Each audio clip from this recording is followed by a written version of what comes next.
When you talk about democracy, what is the first understanding we have? If I'm able to do the so-called vote chori, why have I not pulled any of these stunts? At the moment we come back to India, then we will start our nonsense, which is basically we start judging people based on first which state they are from, what languages they speak, what caste they are, gender they are. All these things comes into picture there, because if you have the slightest amount of prejudice inside you, ultimately it will show in one or the other way, either in your answer sheet or in your interview. So I'm not telling e-voting is going to come next immediately in the next few years, but yes, we can expect it because already trial run has happened. Now let us get into our chapter here, democracy and diversity. So democracy, when you talk about democracy, what is the first understanding we have? It is basically what? Popular elections. Popular elections means it is people's mandate. People decide who should rule them. Leaders are chosen. And we have what? The first past the post system. That means whoever get the highest votes, they are elected the winner.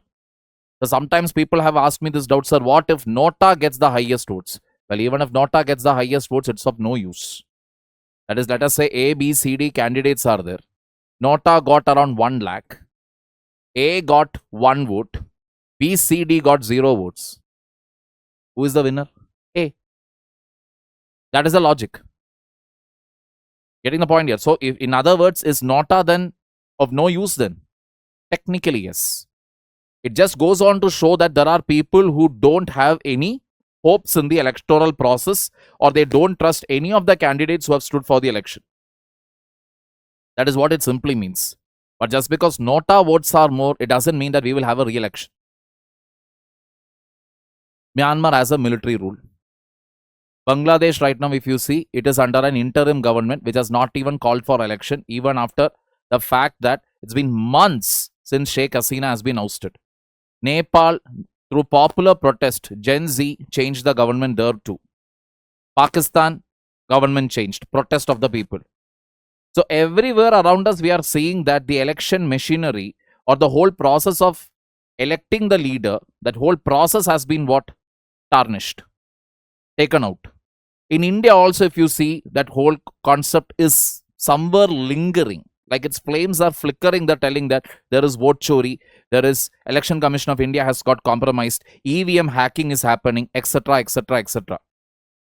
If you look at the chronology of events here, just to clear this out, if you look at the chronology of events, Election Commission of India actually invited the political parties to show that the EVM can be hacked. So you can actually search it in the news. ECI EVM challenge. You can read the news articles associated with it.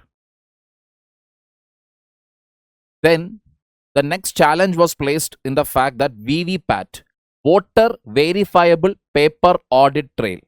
What do you mean by voter verifiable paper audit trail? So voter verifiable paper audit trail means in some booths, you will have this one machine like this. One machine will be there, wherein once you press the button, EVM, you voted, it'll have a paper roll. That paper roll will briefly tell you for whom you have voted. It will show you for a certain time period. Then that paper will get cut. It will fall into a basket inside the machine. You cannot go and pick it up or anything. So the VVPAT was challenged. That VVPAT is wrong, it is not correct, etc., etc. This case went all the way till Supreme Court. I'm not going to tell what is the verdict that happened here. I'm not going to tell what happened over here. I mean, I don't want you people to think that, oh, he's so biased. You read it, you find it out.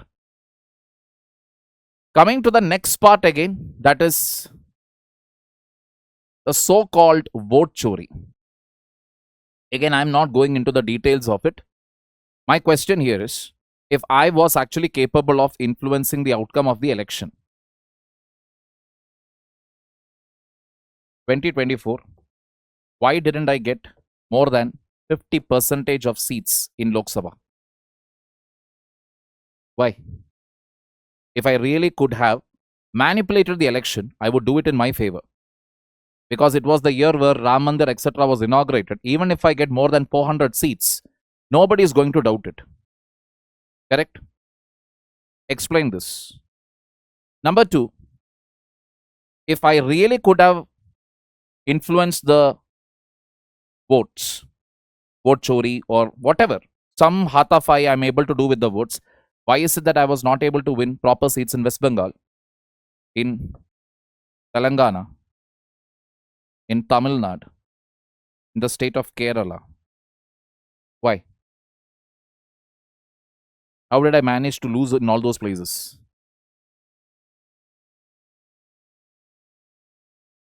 Number 3. So I want to influence the election. These are obviously a little hard, correct? 50% manipulating the Lok Sabha seats won't be that easy. Even manipulating all these state elections also won't be that easy. There'll be some difficulty, let us say. But what if I am trying to manipulate just one individual's election result? One individual's. Let us say that individual is contesting from Amethi. Let us say that individual is contesting from Wayanad. All that I have to do is what? Change the outcome of the election and ensure that this individual doesn't win. Who? My political opponent. That would be the most easiest thing to do. Because the moment you remove the political opponent out of the picture, 90% of the job is done. Why didn't I do that? Forget the rest of the data, everything. Data issue, that issue, this issue. All that is there. Somebody can explain this to me. Please explain it in the comment section. Because even I would like to know. If I have the control of all the election machinery, if I'm able to do the so-called vote chori, why have I not pulled any of these stunts?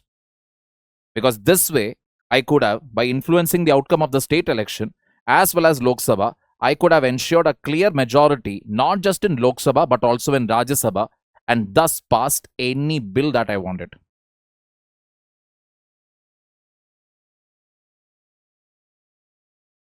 If this level of power I am having. In spite of having that power, if I didn't use it, that is the power to change the outcome of an election, I didn't use it means there is something seriously wrong with me. So anybody who is ready to give a proper logical answer for this, 3 scenarios, you're most welcome. I'm not going to support anybody or oppose anybody. Just try to give answer for me for these 3 questions. You're free to answer. Independently, people, it is not about, oh, Nikhil sir said. Nothing. You think for yourself, you come with a logical conclusion. Because here in my class, everybody should think freely. No attachment to any religion, caste, region, language, nothing. All under one bracket called India. Now explain this to me.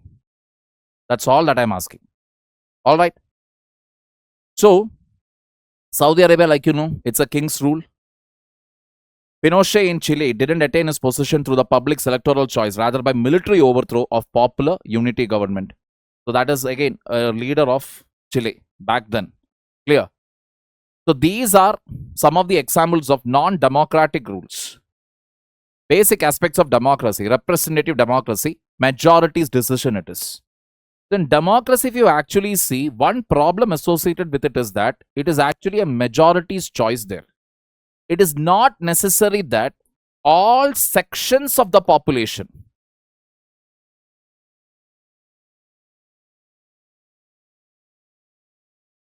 may not be represented, especially in a country like India, where you have more than 145 plus crore population. It is going to be very, very difficult to actually ensure that all the people are represented properly. Not necessary. Democracy beyond government, inclusive decision making, consultation. That is where, at least in the governance process, while delivering goods and services, one must ensure that everybody is included. That is why, say for example, for tribal people, we have the Forest Rights Act, where you have a Gram Sabha whose permission needs to be taken for any mining activity, any extraction activity. We have reservation policies, EWS, OBC, SC, ST. Correct? We have the 5th schedule and the 6th schedule. etc. Like that, multiple things are there. The 73rd and 74th Constitutional Amendment Act to ensure grassroots level democracy through Panchayati Raj institutions and municipalities. Citizens' participation beyond all this. Well, through private players we can do it. Through NGOs we can do it. Non-governmental organizations. Through civil society organizations. Through cooperative societies. Through farmer producer organizations, etc. Through self-help groups. All these are venues that are available for the citizens to take part in democracy. Correct? Moving on. What are the features of democracy? Rule of law and respect for rights. Rule of law simply means what? Everybody are equal before the law. You get the same protection under the law. You get the same punishment also under that law. Nobody will be treated higher or lower. All are equal. And respect for every citizen's rights. Rights, when we say, we are talking about what here? We are basically talking about fundamental rights, which are the same for or which are guaranteed to all the citizens of the country. Mind you, it is for the citizens. Decision by elected leaders. So what are the decisions taken by elected leaders? Are decisions taken by elected leaders always pro-democracy or anti-democracy? All these points are there. So here again, one question to you all. What are the important amendments that have been brought to Right to Information Act? Most important and recent amendments. How has Right to Information Act been impacted because of the digital personal data protection bill? Find it out. Very recent current affair these are. The important changes to Right to Information Act, that is a little old. But how has Digital Personal Data Protection Bill impacted Right to Information Act? Got the point here? Has it got strengthened? Has it got weakened? Whatever. Put it in the comment section. If you don't know, study about it. Study about it properly and then write it in the comment section.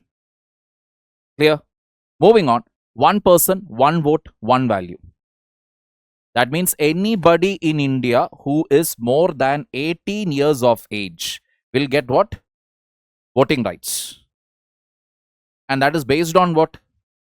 One person, only one vote, only one value. Not that girls will have lower value, boys will have a higher value, nothing like that. Everybody one vote, one value. What is the idea behind it? Political democracy. You can even call it as political justice also. Irrespective of your gender, caste, region, religion, language, etc., every citizen of India will have one vote, one value. Free and fair electoral competition, which is ensured through the Election Commission of India. ECI ensures this. But here again, let me tell you, Election Commission of India ensures free and fair elections for Parliament and State Legislative Assembly. Correct? What about Panchayat plus municipalities? These elections are conducted by State Election Commission. Who appoints the State Election Commission?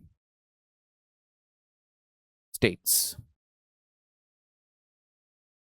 $1 million question now. And this is mandated.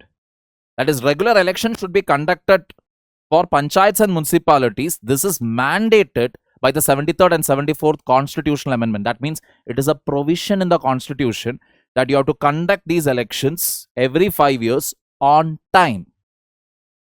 Question is, are they being conducted on time? Number one. Number two, if they are not being conducted, then what other option is there? No option. That is the reality.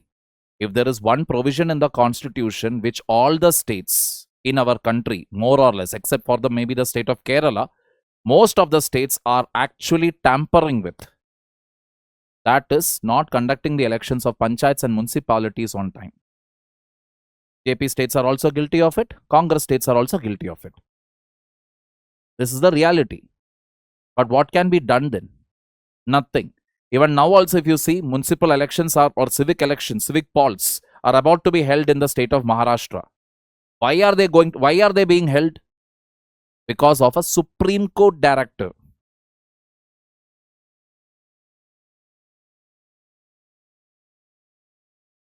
That means when the states don't set up the state election commission, elections to panchayat and municipalities are delayed or never conducted. That time who steps in? Supreme Court steps in, telling the government to conduct the election.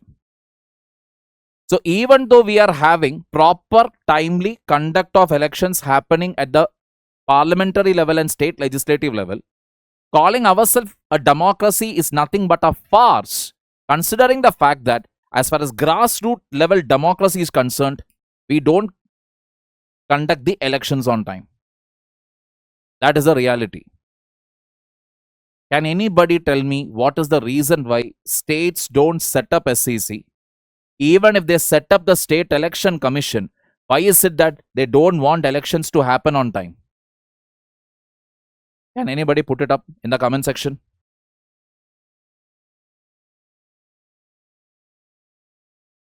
Evaluating democracy. What are the points that we generally have against democracy? Frequent leadership change.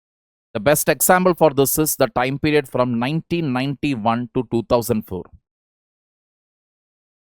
How many prime ministers did we have? Chronologically, name them. Mind you, this can be a sure short prelims question. Vulnerable to corruption, no doubt about it. Ghotala after ghotala, corruption scam after corruption scam. Our country has plenty of examples of it, right from the probably the first, considered to be the first scam, the Jeep scam which took place in the Defense Ministry of Independent India, to all the way, maybe the Colgate scam. Lack of expertise.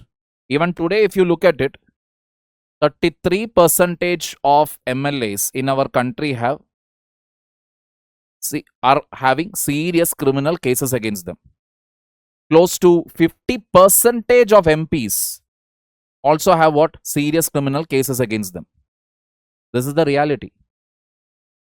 Experts are actually less. Getting the picture here.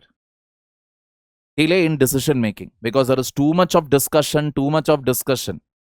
What happens? Decision making takes its own sweet time. China, because it is a single party rule, once they make a decision, the high command or the higher level members of the political party, once they decide what has to be done, it is done. So from the top level decision making happens in China, it is followed all the way up to the municipality or the village level, village council level, that decision is implemented. But that is not the case in India. As we witnessed in the case of the 3 farm laws, government had to do what? A complete U-turn. Even with one nation, one election, the discussion is still going on to conduct simultaneous elections to the 3 levels of or 3 tiers of government. What are the points in favor of democracy? It is responsive. Like I told you, especially in the case of 3 farm laws, when the government understood that the farmers' protests are not ending or won't end anytime soon, government took a U-turn. They are accountable to the people. That means you always have the choice of what? Changing the government every 5 years. People have the choice. Collaborative and deliberative. You work together, you discuss together, as witnessed during Operation Sindoor.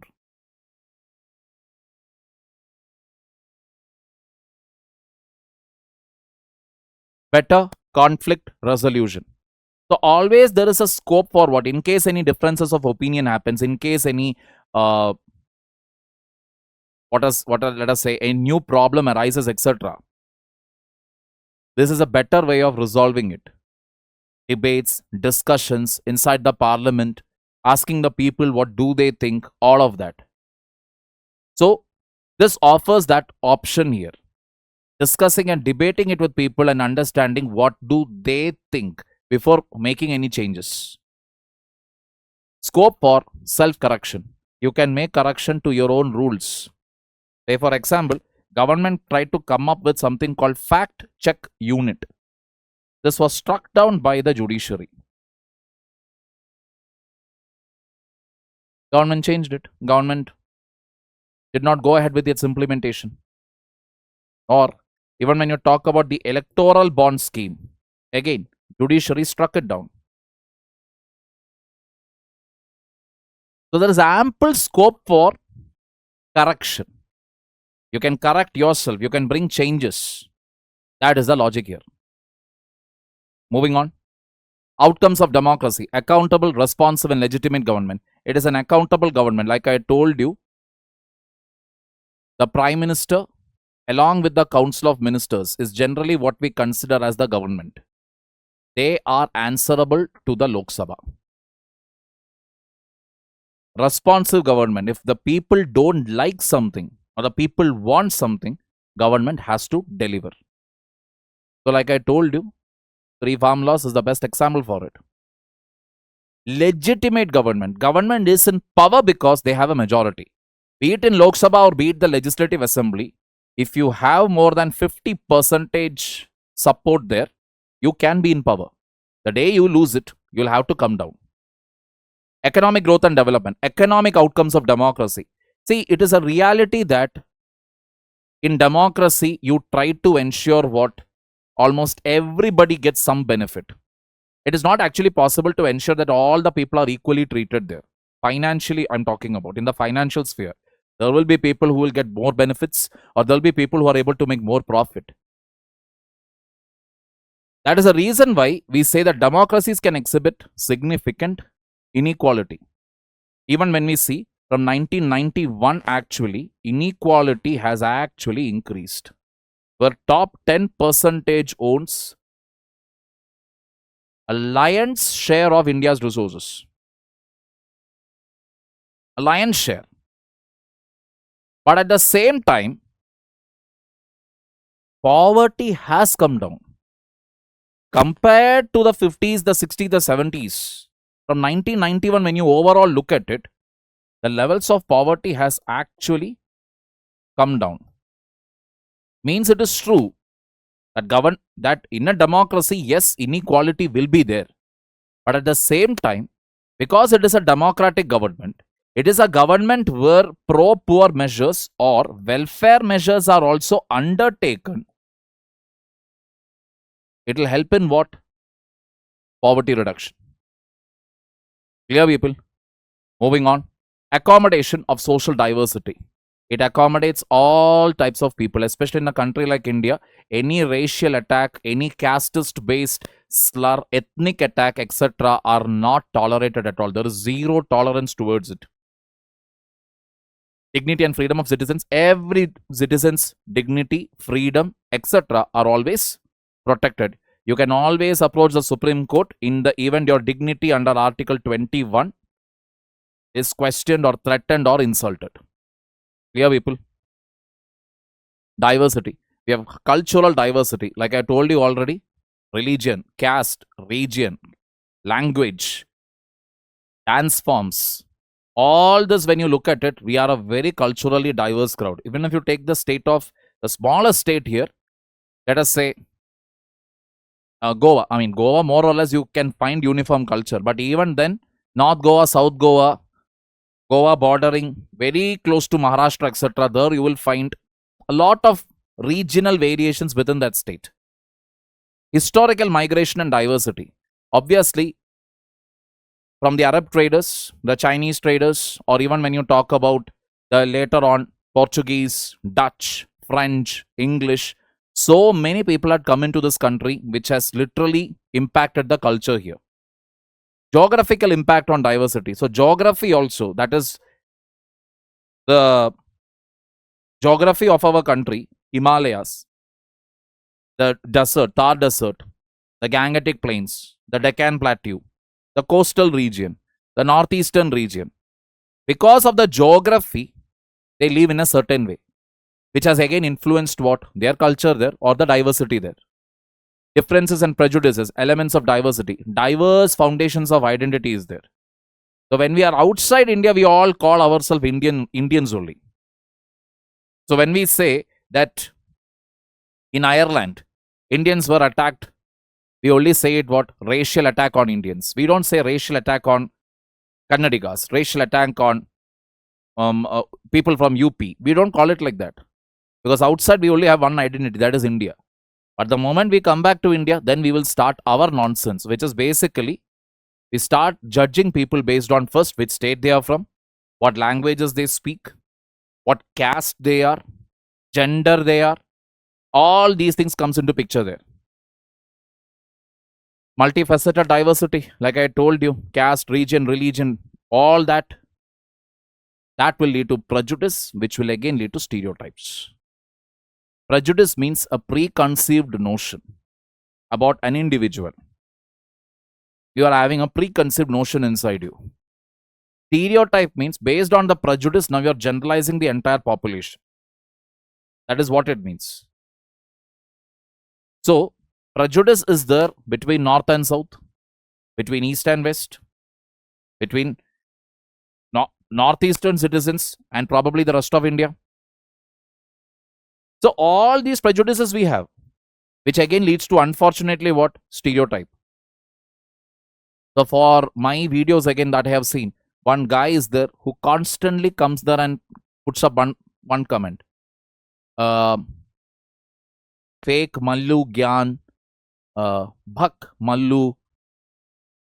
So you must understand here, the comment is directly not targeting what I have said or something illogical I said, something irrational I said. On that is the criticism. No, it is straight away on my ethnicity. Yes, I am from the state of Kerala. So it is almost like when you have nothing to put your finger on, then you straight away go and make a racial attack. I don't know, maybe that person was expecting that, okay, when I read this, I will feel very bad, then I'll become very silent. I will stop, working for PW only IAS. That is never going to happen. So these are the type of prejudices that are out there. So ultimately, you must understand one thing. Yes, why do we do prejudice? Why do we do stereotype? Because we are ultimately human beings. It is easier to be prejudicial rather than know about the individual. That is the reality. All said and done in this fast moving world, who has the time actually to sit and learn and understand about the other person? Instead, if I get to know, oh, this person is from this state, that state, okay.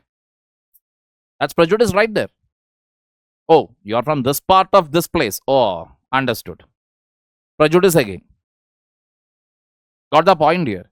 Ordinary citizens can afford it, not people who are preparing for government exams. Please keep it in mind. Because if you have the slightest amount of prejudice inside you, ultimately it will show in one or the other way, either in your answer sheet or in your interview. Keep it in mind. And you never know. I know all of you are sitting and preparing thinking that yes, I will get my home cadre.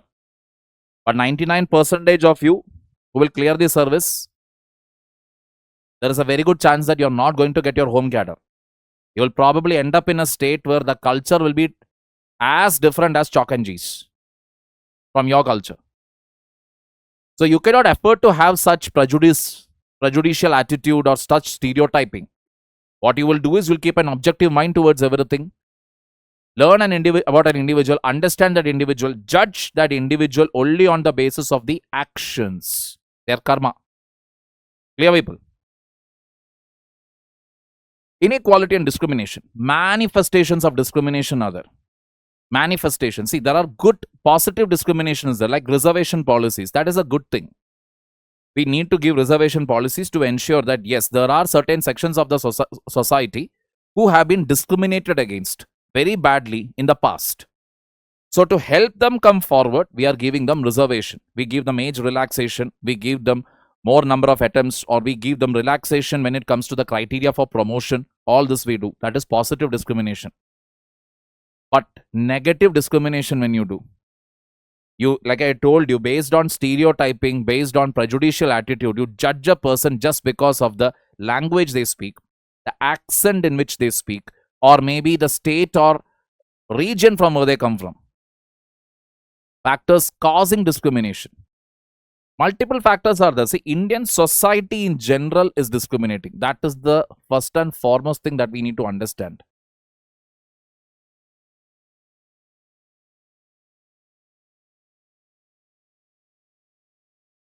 Indian society generally, if you see, it's very, very discriminating. So that is the reason why, if you generally notice, it is always the same caste marriages that are entertained. A different caste is never entertained, let alone a different religion. Economic inequality and discrimination. It has always been found out that SCs, STs, they face the largest amount of economic inequality. When it comes to services also, if you actually notice, take judicial service, any professional service, bureaucracy, SC, ST presence, it is very, very low. From the religions, if you again take up,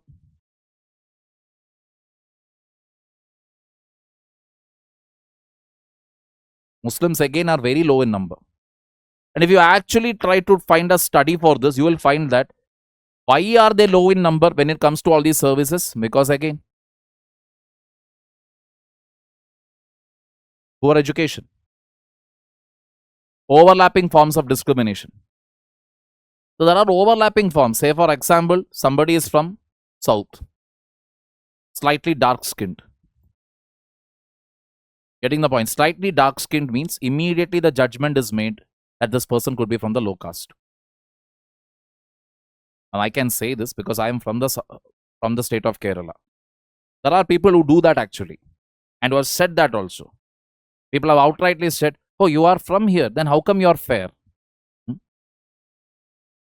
Because the prejudicial attitude is that generally the belief is that, okay, people from the southern parts of India, they are not fair.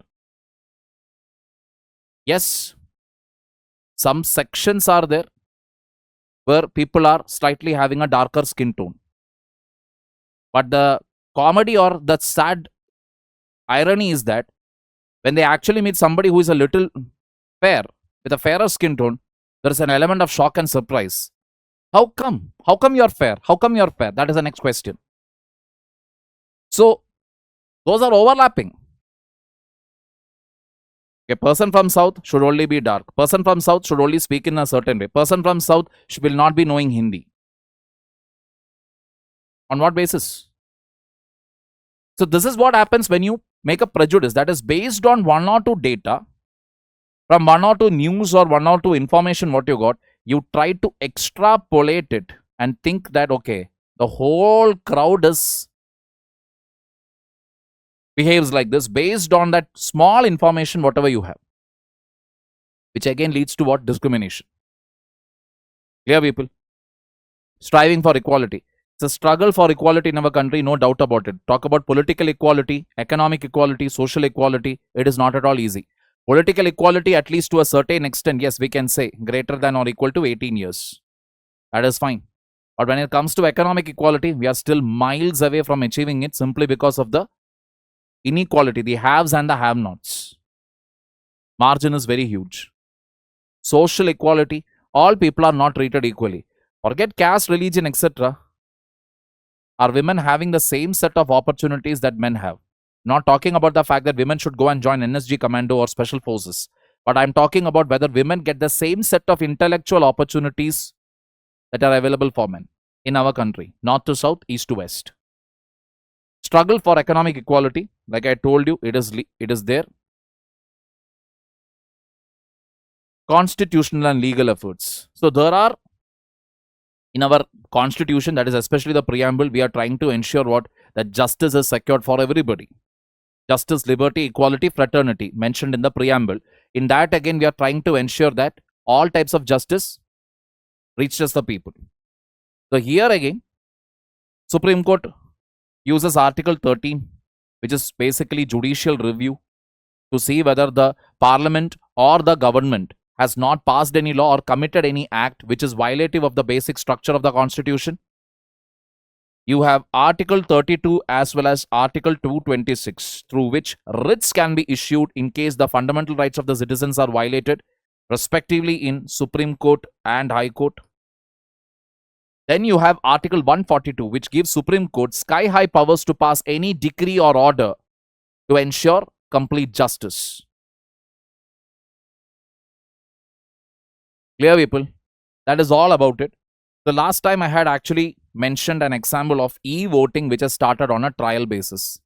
So a few of the comments that had come was basically many people were asking, sir, poor people, then people who don't know to use, maybe let us say,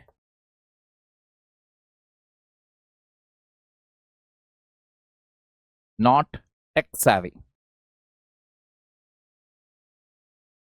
Poor people who don't have access to mobile phones or rather smartphones, and people who are not tech savvy, they don't know how to use it.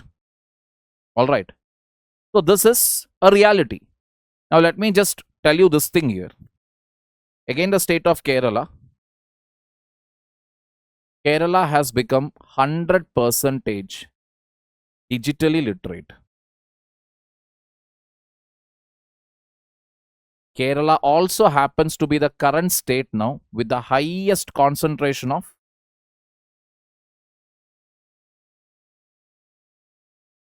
old age people. So it is not a difficult task actually to achieve digital literacy. Yes, first and foremost thing is what you need to have good internet connection everywhere. Pan-India internet connectivity is required. After that, what is needed? You need to basically teach the old people how to use the mobile phone, how to use the smartphone, how to open a YouTube account, Facebook account, Instagram account, and how to access government websites. And again, request for whatever you want. This is what digital literacy simply means. One state has done this. Don't you think other states, it is going to be easy? This is not about studying A for apple, B for ball, and then going and writing a 10th standard exam. Generally, old people will find that very, very difficult to study something. But clicking something, learning it, you would have observed it obviously in your home too, that once your parents understood, or rather your grandparents understood how to use a smartphone, they don't keep it down. In fact, that very enthusiastic uncle or auntie will be there in every family group who will keep sending all the forwards. Because they've just discovered something new. Just like how a baby discovers a mobile phone and its usage for the first time, old people also are no less or no different. So I'm not telling e-voting is going to come immediately in the next few years. But yes, we can expect it because already trial run has happened. We can expect e-voting to happen, especially in those areas where already internet penetration is very high, as well as the usage of internet is also very high. We can expect it. Those days are not very far away. Because this is basically to ensure that the new generation, the Gen Z, also takes an interest in politics. Because these days for Gen Z especially, they are like, why should we vote? What is the whole point of this exercise? Getting the point here. I mean, can't blame them. Obviously, when you finally understand about the workings of the Indian politics, you will be like, yaar, whom should I vote for? Got the point here. So this is the reality. So this will eventually happen, because this was the same statement probably what P. Chidambaram had also said earlier when it came to what? When it came to UPI. He had made a statement inside the parliament that how will the poor lady who wants to pay 2 rupees, who wants to get 12 rupees, how will the poor lady know how to use a UPI? That famous speech is there. Even now it is available in YouTube. All you have to do is just simply check for it. Fast forward few years, what has happened today? Everywhere you see UPI. From Panipuri wala to Belpuri wala to everyone, they know how to use a UPI. They have got accustomed to it.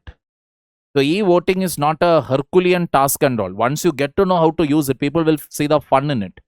Need not go and stand in long queues in polling booth. You register it. You place your vote today. Probably by evening you will get to know who are the winners. That is the reality. Very quickly, fast counting. There is no doubt. Data is all electronic, no tampering. That is the beauty of e-voting. Clear, people? So with that, we finally wind up the second chapter. Thank you all for patiently sitting in my class. God bless you all. Take care.